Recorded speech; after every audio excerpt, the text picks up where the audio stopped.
नमस्कार, आप देख रहे हैं राष्ट्र प्रथम। मैं हूं जिगर। दोस्तों, आज बात करेंगे डायमंड सॉर्टर से लेकर दुनिया के दूसरे सबसे अमीर व्यक्ति तक की सफर गौतम अदानी ने कैसे पार की। गौतम अदानी 1978 में महेंद्र ब्रदर्स के लिए डायमंड सॉर्टर के रूप में काम करने के लिए मुंबई चले गए। 1981 में उनके बड़े भाई महासुख भाई अदानी ने अहमदाबाद में एक प्लास्टिक यूनिट खरीदी और गौतम अदानी को यूनिट चलाने के लिए कहा। आयात के माध्यम से यह उद्देश्य वैश्विक व्यापार के लिए अदानी का प्रवेश द्वार बन चुका था। 1985 में उन्होंने छोटे पैमाने के उद्योगों के लिए प्राथमिक पॉलीमर का आयात करना शुरू किया। 1988 में अदानी ने अदानी एक्सपोर्ट्स की स्थापना की, जिसे अब अदानी समूह की होल्डिंग कंपनी अदानी एंटरप्राइजेस के रूप में जाना जाता है। मूल रूप से कंपनी कृषि और बिजली वस्तुओं में काम करती थी। 1991 में आर्थिक उदारीकरण की नीतियां उनकी कंपनी के लिए अनुकूल साबित हुई और उन्होंने धातु, वस्त्र और कृषि उत्पादों में व्यापार का विस्तार करना शुरू कर दिया। 1994 में गुजरात सरकार ने मुंद्रा पोर्ट की प्रबंधकीय आउटसोर्सिंग की घोषणा की और 1995 में अदानी को अनुबंध से सम्मानित किया गया। 1995 में उन्होंने पहली जेटी बनाई। चूंकि यह ऑपरेशन मुंद्रा पोर्ट और स्पेशल इकोनॉमिक जोन द्वारा संचालित किया गया था, इसे अदानी पोर्ट्स और एसीजेड में स्थानांतरित कर दिया गया था। आज यह कंपनी सबसे बड़ी प्राइवेट मल्टी पोर्ट ऑपरेटर है। मुंद्रा पोर्ट भारत का सबसे बड़ा निजी क्षेत्र का बंदरगाह है, जिसकी सालाना 210 मिलियन टन कार्गो को संभालने की क्षमता है। अदानी समूह की बिजली कारोबार इकाई अदानी पावर की स्थापना 1996 में हुई थी। अदानी पावर 4620 मेगावाट की क्षमता वाला एक थर्मल पावर प्लांट है, जो देश का सबसे बड़ा निजी ताप विद्युत उत्पादक है। साल 2006 में अदानी ने बिजली व्यवस्था में प्रवेश किया। 2009 से 2012 तक उसने ऑस्ट्रेलिया में एबॉट पॉइंट पोर्ट और क्वींसलैंड में कारमाइकल कोयला खदान का अधिग्रहण भी किया था। मई 2020 में अदानी ने solar energy corporation of India द्वारा 6 बिलियन अमेरिकी डॉलर की दुनिया की सबसे बड़ी सौर बोली जीती। अदानी ग्रीन द्वारा 8000 मेगावाट की फोटोवोल्टिक पावर प्लांट परियोजना शुरू की जाएगी। अदानी सोलर 2000 मेगावाट अतिरिक्त सोलर सेल और मॉड्यूल निर्माण क्षमता स्थापित करेगी। सितंबर 2020 में अदानी ने मुंबई अंतर्राष्ट्रीय हवाई अड्डे में 74% हिस्सेदारी हासिल कर ली, जो दिल्ली के बाद भारत का दूसरा सबसे व्यस्त हवाई अड्डा है। नवंबर 2021 में ब्लूमबर्ग इंडिया इकोनॉमिक फोरम में बोलते हुए अदानी ने कहा कि समूह नए हरित ऊर्जा व्यवसायों में 70 बिलियन अमेरिकी डॉलर का निवेश कर रहा है। जुलाई 2022 में उन्होंने 3 विशाल कारखानों, सौर, इलेक्ट्रोलाइजर, पवन टरबाइन संयंत्रों के निर्माण के लिए निवेश का उपयोग कैसे किया जाएगा, इस पर नए विवरण की पेशकश की। फरवरी 2022 में उन्होंने मुकेश अंबानी को पछाड़कर एशिया के सबसे अमीर व्यक्ति बन गए। अगस्त 2022 में उन्हें फॉर्च्यून द्वारा दुनिया के तीसरे सबसे अमीर व्यक्ति का नाम दिया गया था और हाल ही में वो दुनिया के दूसरे सबसे अमीर व्यक्ति हैं। गौतम अदानी को गुजरात विश्वविद्यालय में पढ़ने के लिए भर्ती कराया गया था, लेकिन दूसरे वर्ष में उन्होंने अपना वाणिज्य पाठ्यक्रम छोड़ दिया। गौतम अदानी ने 80 के दशक में मुंबई में हीरा सॉर्टर के रूप में काम किया और अपने पिता के कपड़ा व्यवसाय को जारी रखने से इनकार करते हुए कॉलेज छोड़ दिया था। एक संक्षिप्त हीरा व्यापार उद्यम से पैसा बनाने के बाद अदानी ने अंततः 1988 में एक वस्तु आयात और निर्यात फर्म की शुरुआत की। अदानी एक ऐसे व्यक्ति है जो अवसर के दस्तक देने पर अवसर को पहचान लेते हैं। अदानी इसका जीता जागता सबूत है। उन्होंने उन अवसरों को पहचाना जब भारतीय अर्थव्यवस्था ने वैश्वीकरण के लिए अपने दरवाजे खोले। ये मौके उनके लिए वरदान साबित हुए। स्थिति का लाभ उठाते हुए उन्होंने नए बाजारों पर कब्जा करने के लिए तेजी से विविधता लाई। अदानी ने 1988 में समूह की स्थापना की, लेकिन उनकी कंपनी ने शुरू में कृषि उत्पादों का कारोबार किया। लेकिन 1991 में भारतीय अर्थव्यवस्था का एक नया युग शुरू होने पर सब कुछ बदल गया। अदानी ने बाजार की मांग में बदलाव को ध्यान में रखते हुए विविधता लाने का अवसर लिया। धीरे धीरे अदानी समूह एक समूह के रूप में उभरा, जो बिजली उत्पादन और पारेषण, कोयला व्यापार और खनन, गैस वितरण, तेल और गैस की खोज, बंदरगाहों और एसीजेड में विविधता लाने और हर जगह फैल गया। गौतम अदानी का जन्म 24 जून 1962 को अहमदाबाद में एक गुजराती जैन परिवार में शांतिलाल और शांताबेन अदानी के घर हुआ था। उनके 7 भाई बहन हैं और उनके माता पिता उत्तरी गुजरात के थरद शहर से चले गए हैं। उनके पिता एक छोटे कपड़ा व्यापारी थे। उनकी शिक्षा सेठ चिमनलाल नागिन दास विद्यालय अहमदाबाद में हुई थी। उन्होंने वाणिज्य में स्नातक की डिग्री के लिए गुजरात विश्वविद्यालय में दाखिला लिया, लेकिन दूसरे वर्ष के बाद बाहर हो गए। अदानी व्यवसाय के इच्छुक थे, लेकिन अपने पिता के कपड़ा व्यवसाय में नहीं। गौतम अदानी की पत्नी पेशे से दंत चिकित्सक प्रीति अदानी ने शिक्षा से लेकर ग्रामीण बुनियादी ढांचे के विकास में बहुत योगदान दिया है। हालांकि सफलता एक शूटिंग स्टार की तरह अदानी के पैर चूमती है, गौतम हमेशा अपनी जड़ों के प्रति विनम्र रहे हैं। उनकी पत्नी प्रीति अदानी पेशे से डेंटिस्ट हैं और अदा फाउंडेशन की मैनेजिंग ट्रस्टी हैं। इसके अलावा वह कई परोपकारी गतिविधियों में लगे हुए हैं।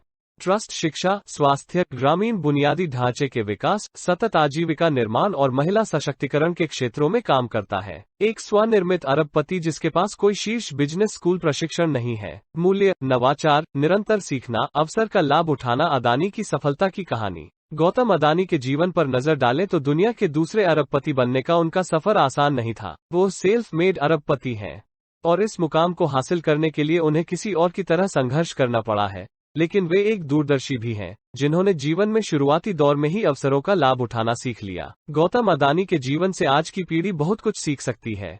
अदानी दूरदर्शी हैं। उन्होंने महसूस किया कि अर्थव्यवस्था के विकास के लिए बंदरगाह कितने महत्वपूर्ण हैं। अदानी मर्चेंट पोर्ट्स की क्षमता को समझते हैं और इस सेगमेंट पर एकाधिकार स्थापित करने में सफल रहे हैं। आज वे भारत में सबसे बड़े बंदरगाह के मालिक हैं और देश और विदेश में नए बंदरगाहों का निर्माण जारी रखते हैं। बाजार में बदलाव के साथ शुरुआत से ही उन्होंने व्यवसाय में विविधता लाने पर ध्यान केंद्रित किया। कृषि और बिजली उत्पादों के निर्यात से शुरू होकर उन्होंने अपने व्यवसाय को बिजली उत्पादन और वितरण, तेल और गैस की खोज, रसद, बंदरगाह विकास जैसे अन्य क्षेत्रों में विविधता प्रदान की। जब भारत का आर्थिक दर्शन बदल गया तो उन्होंने व्यापार के अवसरों को पहचाना।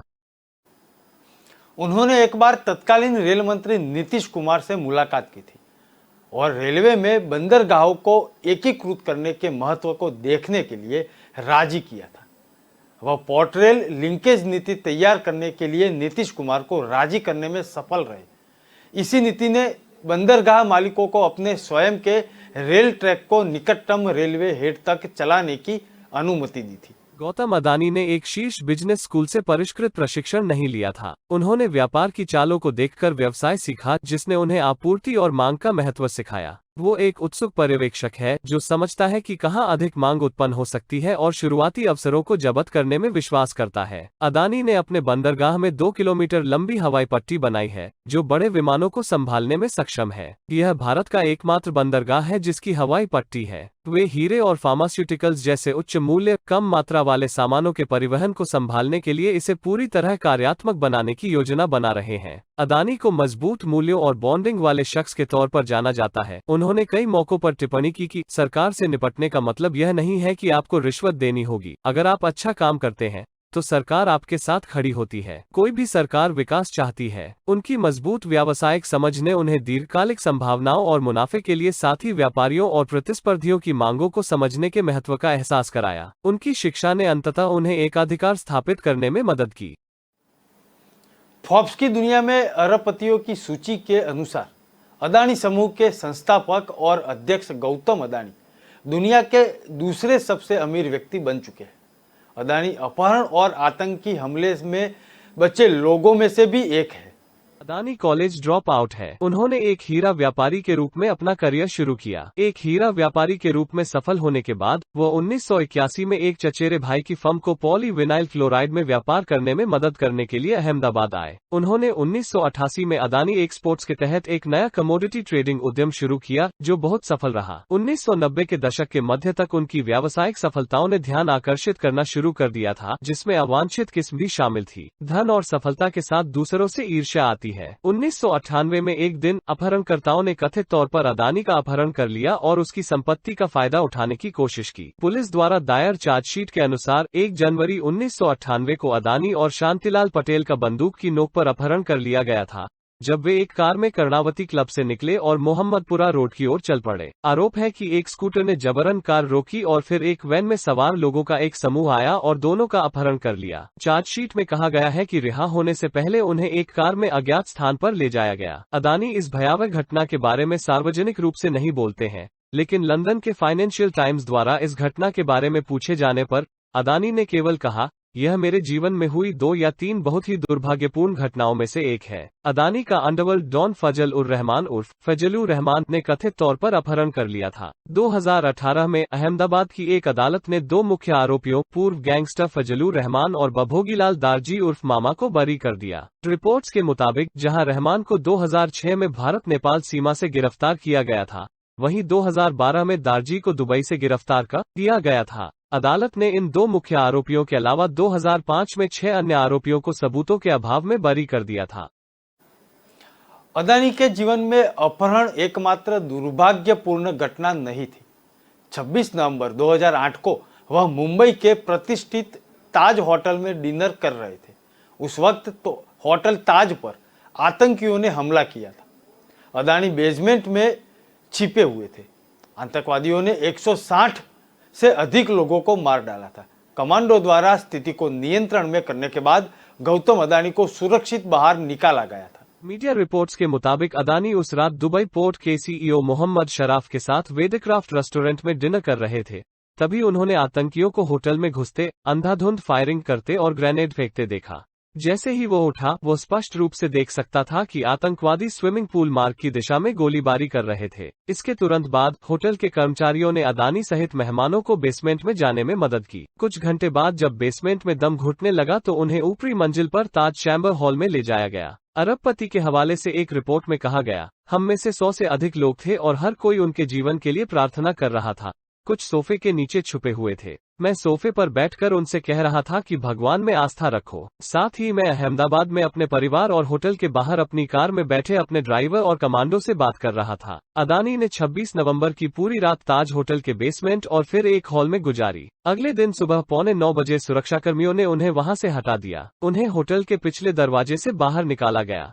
27 नवंबर को अहमदाबाद एयरपोर्ट पर अपने निजी विमान से उतरने के बाद अदानी ने कहा, मैंने मौत को महज 15 फीट दूर देखा। मई 2022 में अदानी परिवार ने एक विदेशी विशेष प्रयोजन इकाई के माध्यम से अंबुजा सीमेंट्स और उसकी सहायक एसीसी को होलसेम समूह से $10 और 50 सेंट बिलियन में अधिग्रहित किया। अगस्त 2022 में अदानी समूह की एक इकाई एएमजी मीडिया नेटवर्क्स लिमिटेड ने घोषणा की कि उसने राष्ट्रीय समाचार प्रसारक एनडीटीवी के 29.18% के मालिक आरआरपीआर होल्डिंग्स को खरीदने की योजना बनाई है और एक और 26% खरीदने के लिए एक खुली पेशकश की। एनडीटीवी ने एक बयान में कहा, अदानी ने कंपनी के संस्थापकों पूर्व पत्रकार राधिका रॉय और उनके पति प्रणय रॉय को बताए बिना किसी तीसरे पक्ष के जरिए अपनी हिस्सेदारी हासिल कर ली। सौदा बिना चर्चा, सहमति या नोटिस के किया गया था।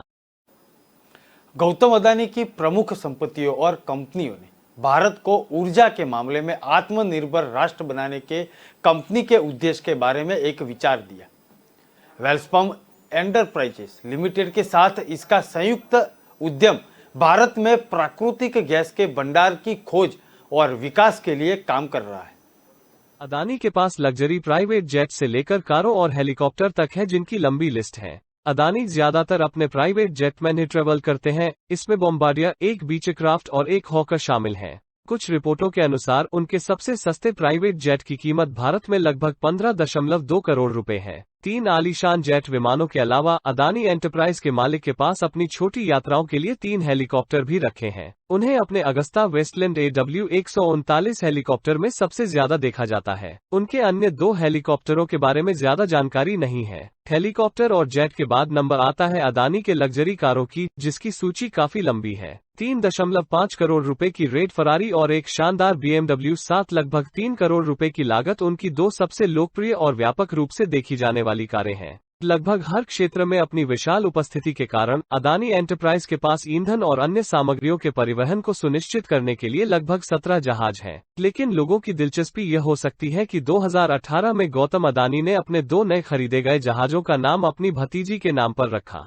2 जहाजों MW1 और MW राही का निर्माण दक्षिण कोरिया के Hanjin heavy industries and construction corporation द्वारा किया गया था। बता दें कि ऐसे जहाजों को खरीदने से कंपनी को अपने लॉजिस्टिक्स इंफ्रास्ट्रक्चर को मजबूत करने में मदद मिलती है। गौतम अदानी भारत के कुछ महत्वपूर्ण हवाई अड्डों के मालिक भी हैं। गौतम अदानी भारत में कुल 7 हवाई अड्डों के मालिक हैं, जिसे सरकार ने प्राइवेट कंपनियों को लीज पर दिया हुआ है। अदानी एंटरप्राइज लिमिटेड की मुंबई, अहमदाबाद, जयपुर, लखनऊ, गुवाहाटी, तिरुवनंतपुरम और मंगलुरु हवाई अड्डों में हिस्सेदारी है।